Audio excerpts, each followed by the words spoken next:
Hebrews 12:1, I love this. It says, therefore then, when I do this, I have to actually carry these. Therefore then, since we are surrounded by so great a cloud of witnesses, let us throw off everything that hinders and the sin that so easily entangles, and let us run with perseverance the race marked before us. I love it in the New King James. It says, therefore then, since we are surrounded by so great a cloud of witnesses, let us lay aside the weights. And I'm going to teach you today with let's lay aside the weights and the sins that so easily ensnare us. So you and I are running a race in this thing called time. But what happens to a lot of us is we pick up weights along the way and we just try to run a race. Now, I went to the Sydney Olympics in the year 2000. I know you're all jealous because you'd love to come to Sydney, but, some of us were blessed and highly favoured. And so I went to the Sydney Olympics and I saw the sprinters. There was not one sprinter that was running with weights, not one. And they weren't thinking, awesome, can you give me heavier weights? Awesome, can you pull on more weights? And a lot of us, we go through our Christian life and we're trying to run and we just pick up weight after weight after weight after weight, and we just pick up offenses and we pick up hurts and we just pick up bad habits, and we just kind of go through our Christian life and go, oh, it's so hard to be a Christian, because we've just carried all of these weights because somewhere along the line, we haven't done what the writer to the Hebrews said.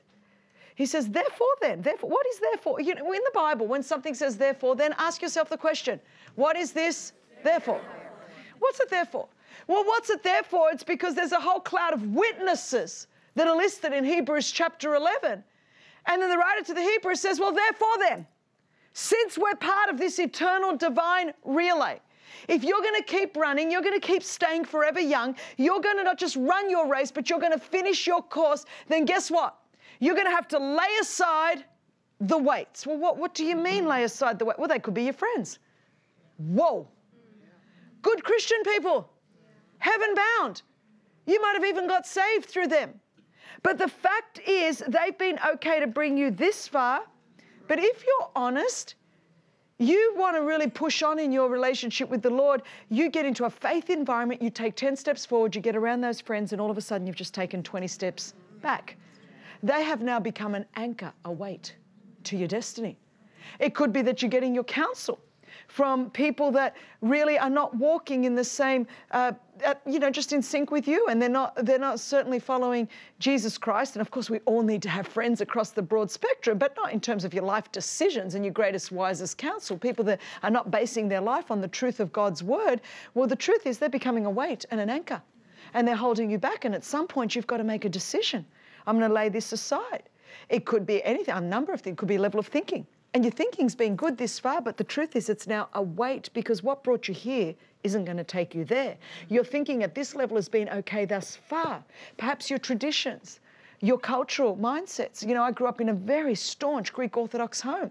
Now, in case you don't know, what I do for a living is not truly what every Greek Orthodox mother dreams that her daughter will be doing. It's just not really what the number one goal, And so it's sort of like I cannot be simultaneously obeying the Lord and doing everything my culture and tradition wants me to do. At some point, it became a weight. And some of you, and perhaps even watching this today, there are things that God is calling you to move on, but you're not willing to let go of good things, but they've become a weight. So a weight doesn't have to be a bad thing. It's just a good thing that's no longer a God thing. That's the challenge.